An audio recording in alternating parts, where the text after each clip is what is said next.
গোটা গরম মশলা ফোড়ন দিলাম, শুকনো লঙ্কা আর তেজপাতা, জিরে, তারপর পেঁয়াজ আর টমেটো দিয়েছি, একটু আদা রসুন, নুন, হলুদ, একটু চিনি দিয়েছি। এখন একটু কাশ্মীরি লঙ্কার গুঁড়ো দেব। মশলা তেল ছেড়ে গেছে, এবারে চিংড়ি মাছটা দিয়ে দিলাম। চিংড়ির মশলা তেল ছেড়ে গেছে, এবারে আলুটা দিলাম। দেখুন কেমন লাগছে। এবারে মোচাটা সিদ্ধ করা আছে, নুন হলুদ দিয়ে দিলাম।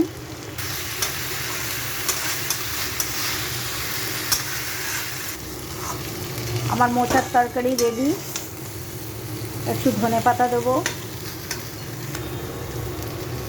ধনেপাতা দিয়েছি। আপনারা গুঁড়ো গরম মশলা দিতে পারেন, আগে আমরা গোটা গরম মশলা দিয়ে দিয়েছি। মোচা চিংড়ি রেডি। কেমন হয়েছে বন্ধুরা দেখে বলবেন, ভালো লাগলে একটা শেয়ার কমেন্ট করে দেবেন।